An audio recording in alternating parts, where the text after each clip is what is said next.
Hello, David Bradley in the box room here. Thanks for coming.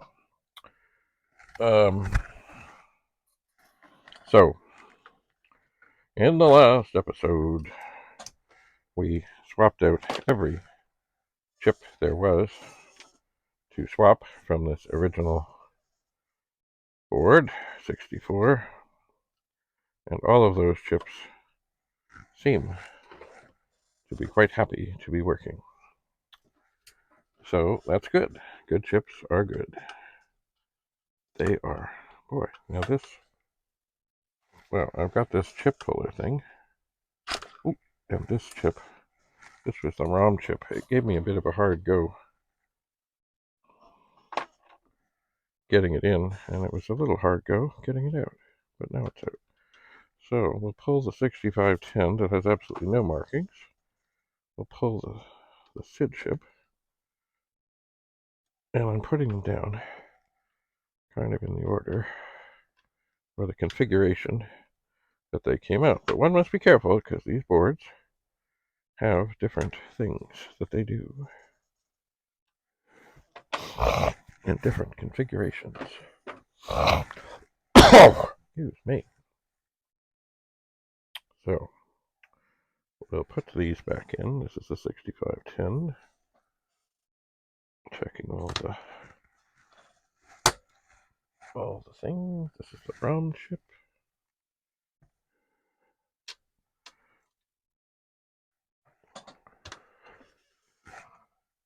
There. Now this is where you gotta make sure. You look at the board and say, okay, what do I see here? Because the SID chip is the U18, but on other versions of the board, some things are in different places. So you've gotta make sure you get it in right. The PLA chip is U17, and on the boards, it's very helpful. There's all this white lettering that tells you such things as U18, U17, and such. The PIC chip is U19. So let me just look up here and see. Oh yeah, the writing is a little more faint on this early board, but it's there. So now that we have this all back together, this 64 as it was, because we pulled all the chips we were testing out, just for fun, let's make sure that we still work. Oh, we can put that out of the way for a second. And we can turn this on. Ta-da! Okay, so we have, it seems, done no harm. That is important. So this 64 goes up here with that keyboard. That is the one to test things with, because most everything is socketed. Now, this is different, of course. The video chip in this board is in a vertical rather than a horizontal position. So once again, check the witness mark. It's really tight in here at the one end. And indeed, it would be easy with any of these chips to put them in backwards. Any of them. So check the witness mark. Line up the ROM chip. Push it in. Line up the 6510, which has absolutely no writing on it. The pins all look good. Wait, there's the witness mark.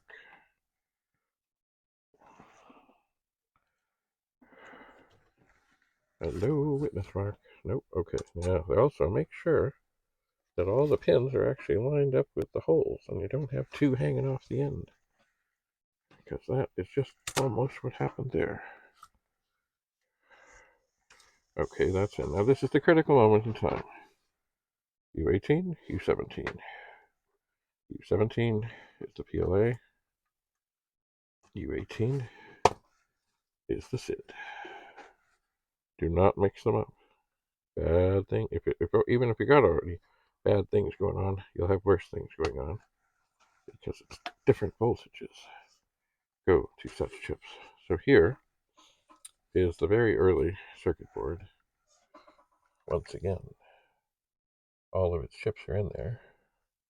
And this will make no difference, just because everything has been reseated. But just for fun,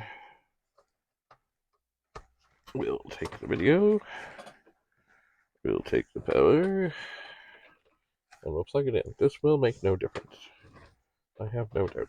But sometimes reseating the chips can make a difference, but I have no doubt this will do nothing. Ah!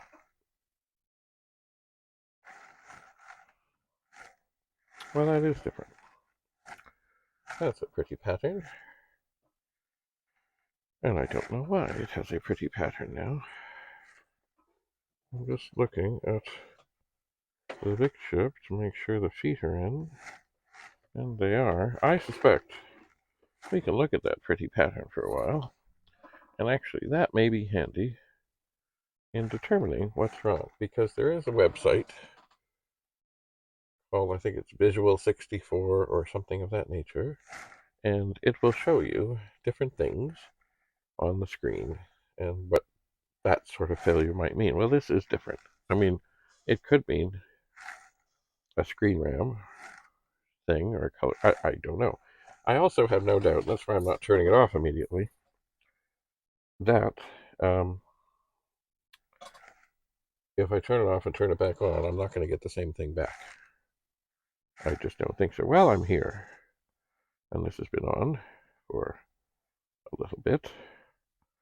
I am going to touch the RAM chips and the other chips. Let's see if anything is beastly hot. And so far, nothing appears to be beastly hot.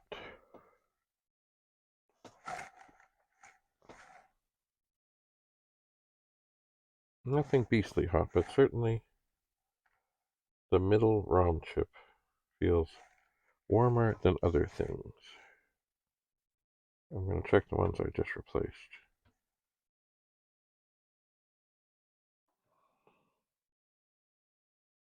Certainly the VIC chip is feeling warm, as is the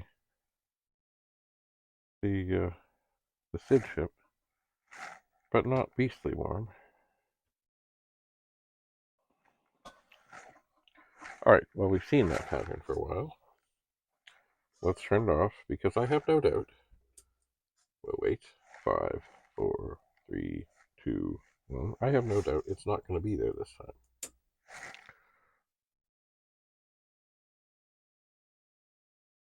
And indeed, it is not. Let's go for the diagnostic cartridge again, see if we get any different results. We'll flip it to test number 1, which I think is the one that flashed 8 times. 1, 2, 3, 4, 5, 6, 7, 8. And it is still flashing 8 times. So we'll turn it off. We'll flip to the other dead test and turn it on. And it's probably going to flash once. Oh, whoa. We have different things here. Wait. 1, 2, 3. Whoa. That's fast. 1, 2, 3, 4, 5, 6, 7, 8. Okay, now it's flashing also 8 times. 1, 2, 3, 4, 5, 6, 7, 8. I think it is. It's fast. 1, 2, 3, 4. I think it is 8 times. Okay, well, that is different. So I will have to look up what that means. I will turn this now off. I will go to the diagnostics. I will turn it on, and it will not probably come up and do anything, because that's the way it is. Certain things got to be okay, or it does not. And certainly, it usually does take a little longer to get this to come up.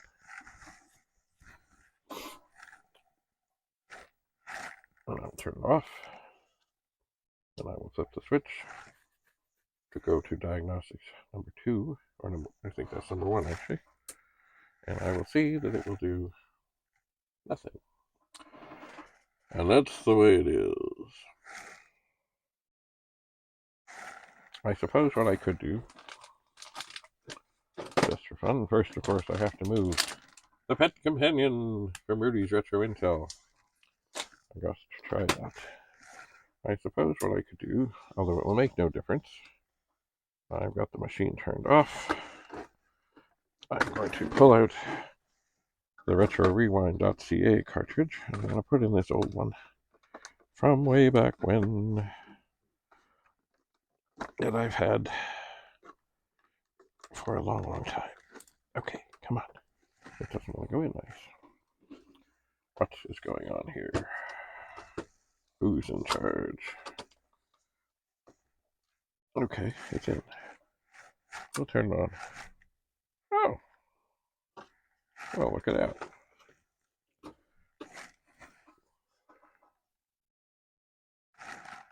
This is why it's good to have more than one cartridge thing. This may go squarely. I suppose what I should do, I'll let this run. And then I will see if it freezes anywhere. And perhaps I will get the, yeah, that's the typical things.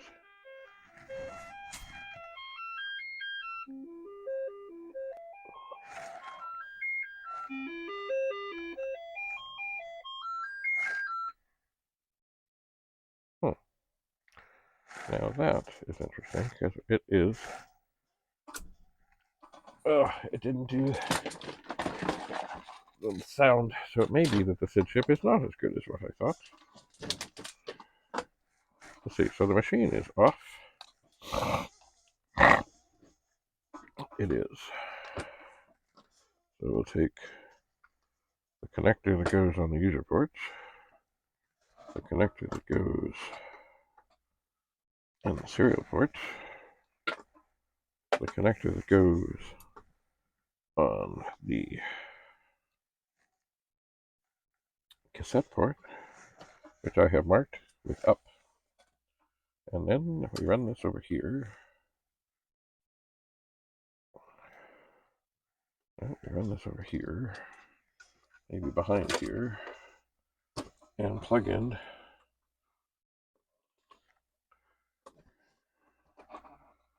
hello. Having a little trouble. Okay. And then the joystick ports. And I will just hold this. And we'll see. Hello. Okay. I'm not sure if you can see that. But it's, oh my. Okay. That's weird. We'll try that. I'm going to double check all the connections. Make sure they're good and snug. Turn it on. Oh, lucky.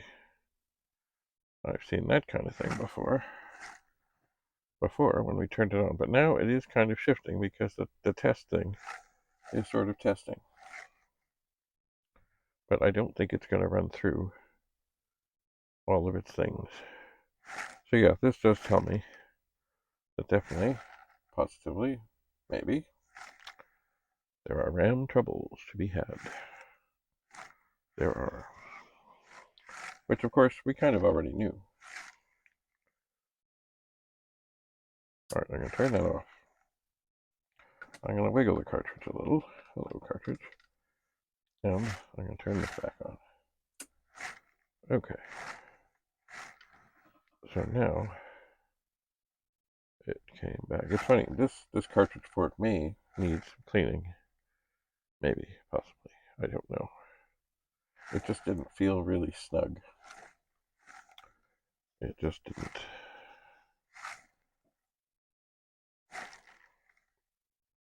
Anyway, with all this stuff in, let's see what it has to say. So far, 0 page, stack page, screen RAM, RAM test 1, RAM test 2, PLA test, and the color RAM is testing. Control port bad.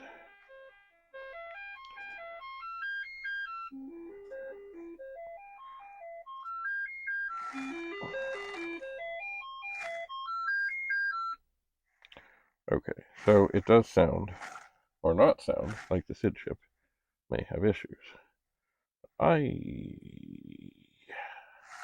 I'm hesitant to think that that would cause the troubles of what we're having when the machine did start up. Weird, and weird on this testing. So I'm still thinking RAM, although it does seem to sound like the SID chip is missing its last voice. I've got it laid down now. I'm going to turn it on, see if it does weird things again, or if it does anything. Well, that's interesting. Alright, nothing is coming up there. If I hold it up, what happens?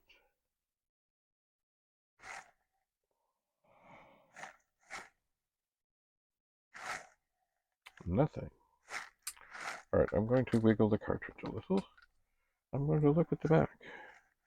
There is always the possibility of a cold solder joint.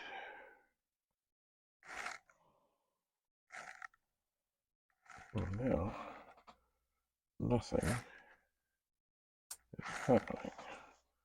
I will push all of these things in a little bit, wiggle them, check them. The cartridge, it really doesn't feel secure. It just doesn't. Try this again. And now it comes up. So there could be some connection issues. I wonder if I have this. Oh, okay. So I twist this to lay it down. And definitely things go squirrely. So I think I should get out my really strong glasses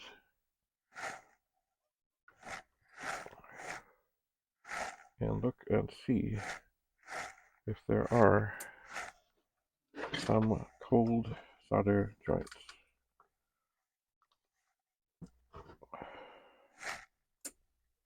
And now off it comes.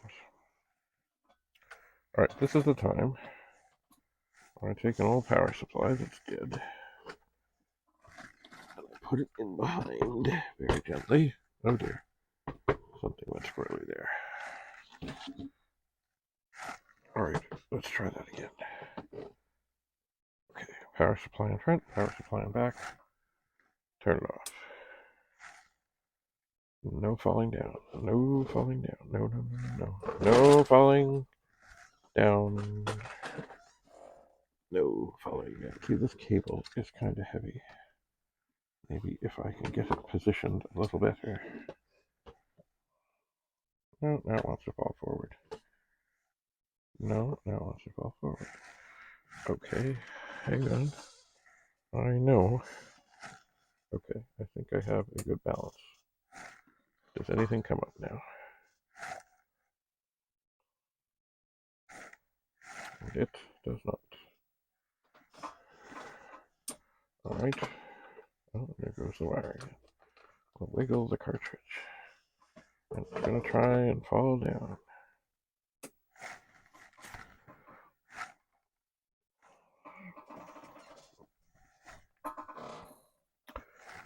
Alright, this is mysterious. Very mysterious. I'm going to take these power supply things away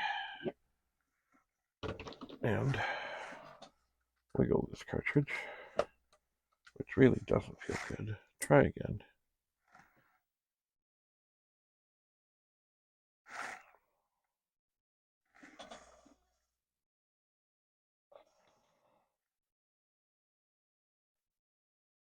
and see that there is nothing happening.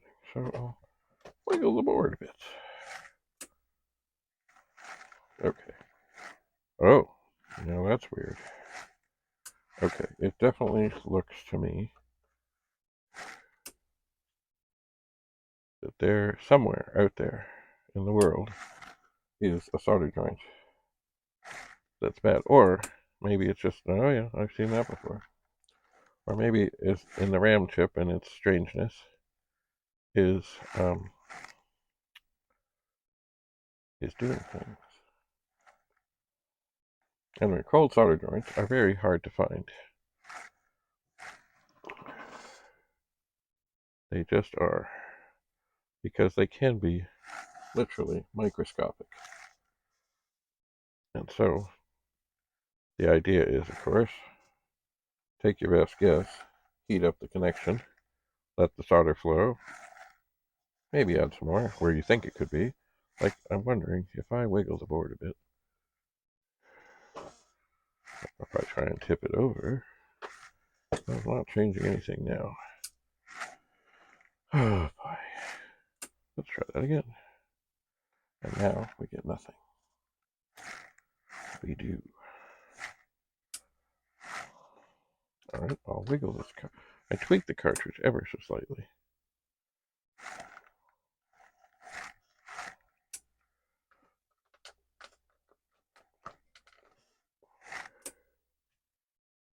Nope. Nope, nope, nope, nope, nope.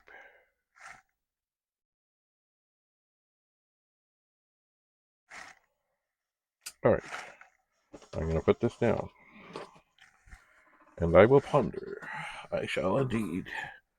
Ponder, ponder, ponder, ponder, ponder. Anyway, my gut tells me definitely RAM and perhaps cold solder joint. So we'll have to explore this again at a further time. I'm not sure if I will dig into it now. I have a whole lot of stuff to get out of the car. But I will make notes. And we'll see. So, thanks for coming. Have a lovely, lovely day. David Bradley from the Box Room, signing off.